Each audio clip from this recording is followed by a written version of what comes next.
Sunday நாங்கள் ஃப்ரெண்ட்ஸ்லாம் சேர்ந்து வெளியே போகலாம் சொல்லி பிளான் பண்ணியிருந்தோம். அதுக்காக வந்து கிளம்பிட்டு இருந்தேன். கிளம்புறதுக்கு முன்னாடியே வந்து என்னோடய மதர் இன்லாக்கு செம்ம கோதுமை ரவை போட்டு உப்புமா வந்து செஞ்சுருந்தேன்.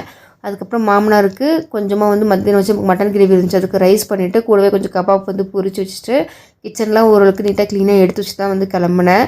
வந்து நான் இட்லிக்கு வந்து அரிசி ஊற வச்சுருந்தேன். ஏன்னா 12 மணிக்கு மேலே தான் ஊற வச்சுருந்தேன். அப்படின்னால ஒரு 9 மணி போல் ஆட்டினா கரெக்டாக இருக்கும் அப்படின்னு சொல்லிட்டு அதை வந்து எடுத்து வச்சுட்டு போயிட்டேன். எங்களோட கேங்லேயே வந்து நான் ஒருத்தி மட்டும் தான் மேரேஜான பொண்ணு. பாப்பாவும் இருக்குது அப்படிங்கிறதுனால பாப்பாவும் தூக்கிட்டு வர சொன்னாங்க. அதனால் அவளையும் வந்து கிளப்பி கூப்பிட்டு போகிறதுக்காக தான் ரெடி பண்ணிகிட்டு இருந்தேன். நாங்களும் சின்ன வயசில் இருக்கும்போது வந்து பொட்டு பவுடர், என் காலேஜ் போய் வரைக்குமே எனக்கு ஒரு பேர்லொல்லி பவுடர், அதுக்கப்புறம் வந்து பொட்டு, இது மட்டும் தான் வந்து தெரியும். ஆனால் இப்போ இருக்கிற குழந்தைங்களுக்கு எல்லாமே தெரியுது. ஐலைனர் வந்து லிப்ஸ்டிக் வரைக்கும் எல்லாமே வேணும்னு ஆரம்பிக்கிறாங்க. அது இல்லாமல் என் பாப்பாவுக்கு ஃப்ரீ ஏர் வேணுமா. ஆனால் ட்ராவல் பண்ணணும் அப்படிங்கிறதுனால வந்து ஃப்ரீ ஏர் வந்து கொஞ்சம் நல்லா இருக்காது. அப்படிங்கிறனால இந்த மாதிரி ஹேர் ஸ்டைல்ஸ் ரெடி பண்ணியிருந்தேன். நல்லா இருக்கான்னு சொல்லுங்கள், எப்படி இருக்குன்னு சொல்லுங்கள். நாங்கள் டின்னருக்கு பிளான் பண்ணது ஸ்டார் பிரியாணி, ஒயிட்ஃபீல்டில் இருக்க ஸ்டார் பிரியாணிக்கு வந்து பிளான் பண்ணியிருந்தோம்.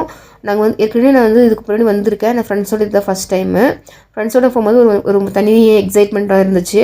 அங்கே போயிட்டு நாங்கள் என்னென்ன ஆர்டர் போட்டிருந்தோம்னா சிக்கன் செஸ்வான் ஃப்ரைட் ரைஸ், அதுக்கப்புறம் வந்து சிக்கன் தந்தூரி, அல்ஃபானி தந்தூரி நினைக்கிறேன், அதுக்கப்புறம் வந்து சிக்கன் டிக்கா, கூடவே அவங்களோட பிரியாணி வந்து ஆர்டர் போட்டிருந்தோம். எனக்கு வந்து ரொம்ப பர்சனலாக பிடிச்சிருந்தது. அவங்களோட பிரியாணி வந்து ரொம்ப மைல்டாக இருந்துச்சு. அதுக்கப்புறம் சிக்கன் டிக்கா வந்து கொஞ்சம் ஸ்பைஸியாகவும் சூப்பராகவும் வந்து ஜூஸியாகவும் இருந்துச்சு. அதுக்கப்புறம் வந்து என்னோடய ஃப்ரெண்டு அவங்களோட பிஜி ஃப்ரெண்ட்ஸுக்காக வந்து பார்சல் வாங்கிக்கிட்டாங்க. அதுக்கப்புறம் என்ஜாய் பண்ணிவிட்டு நல்லா ஐஸ்கிரீம் சாப்பிட்டுட்டு வந்தோம். வீட்டுக்கு வந்து வரும்போது 10:30 ஆகிடுச்சு. ஆனால்